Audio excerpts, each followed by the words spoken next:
Today is a big day for me. A few weeks ago, a few months ago,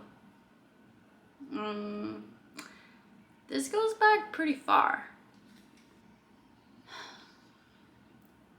I think about 3 years ago, I got the idea that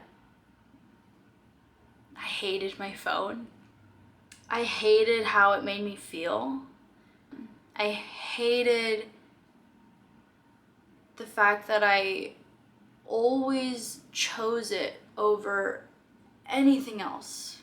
I would try something new, like knitting or painting, so many hobbies, reading, and I enjoyed all of those things, but for no reason at all, I would choose doom scrolling over something functional every time. And so this has been festering for 3 years. I've become painfully aware of phone addiction, what it looks like, and how ugly that attachment can be. So about 2 months ago, I purchased a light phone. I had no idea what dumb phone I wanted to purchase. So I did use technology. I went on ChatGPT and just asked her for what the best flip phone would be. And she recommended this as one of them. So I did some research and I got one. And it has been the best decision I've ever made in my entire life. So that brings us to what we're doing today. Today is a big day because today is the day that I erase 10 years of my life permanently. Let's do it. Oh. I got my phone. I transferred all of my contacts manually because there's no iCloud service for a light phone. Thank goodness. I got to know my phone and I've gotten very used to it, but it has been a daunting idea to delete my life, essentially. I have 1,347 videos, let alone pictures. And that's just so much. There's a weight to it. Like the fact that I have, well, this isn't even that bad. 4,131 pictures because originally I was going to go through and delete everything that wasn't print quality. Originally I had, I think, 8,000 pictures. I gave up about halfway through because that was a lot of work. Anyways, there's a weight that comes with it because it's not like you're going through your camera roll and looking at it and reminiscing every single day, and most of those pictures are not reminisce worthy. A lot of them are like screenshots, and that number is just so heavy. And then on top of that, there's the endless notes you write that go on for years that you'll never go back to, but for some reason there's a sentimental value. So you can't really delete it because that was you 3 years ago, but are you really supposed to have these things of yourself? I don't know.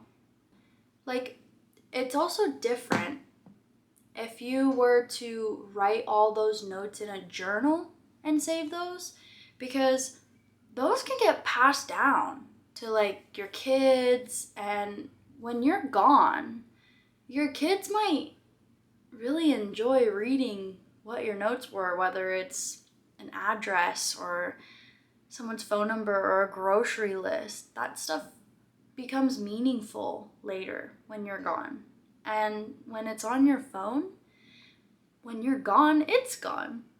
I mean, unless there becomes a new trend of passing your phone down to your children.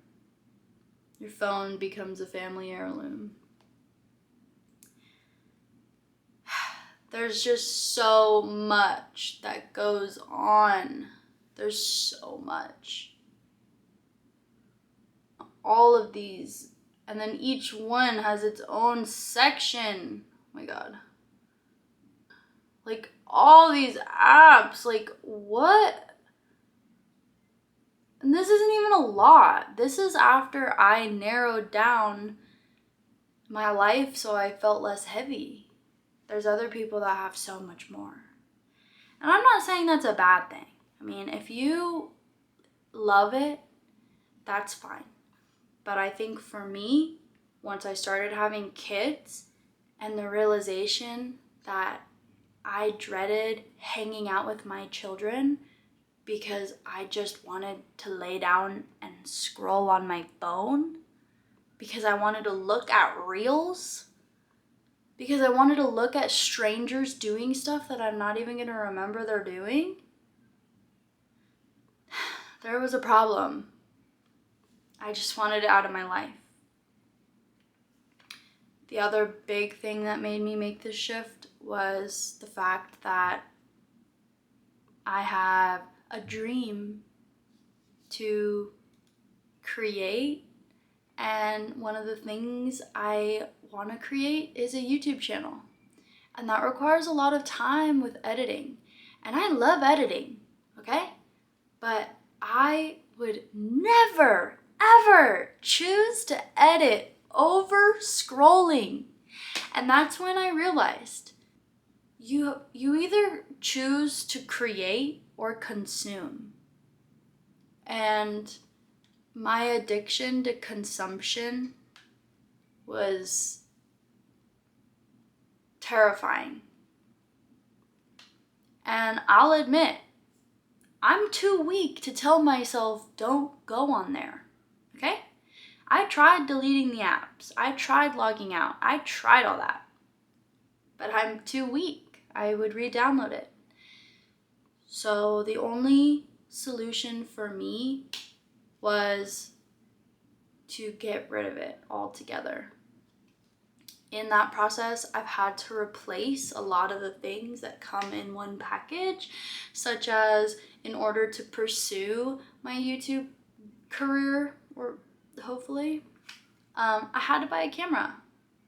And I had to buy my phone, obviously. And I have these beautiful pens and this cute paper that I can write in now. And for entertainment, I read books again.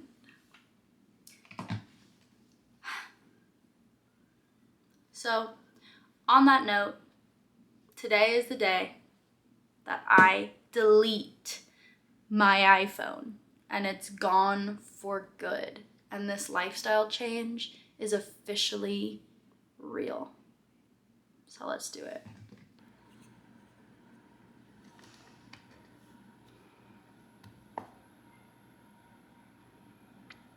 This is so scary. This is so scary. I don't even know how to do it. Holy cannoli.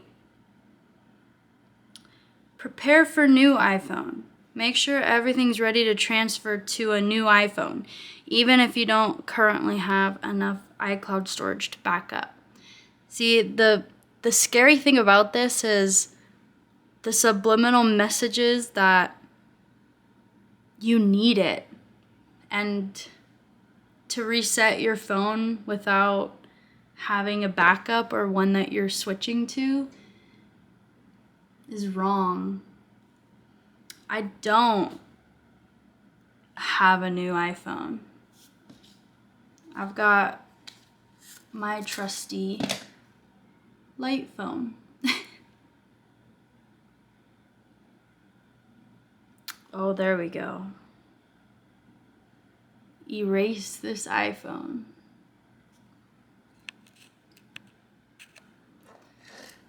The moment of truth. The following items will be safely removed from this iPhone.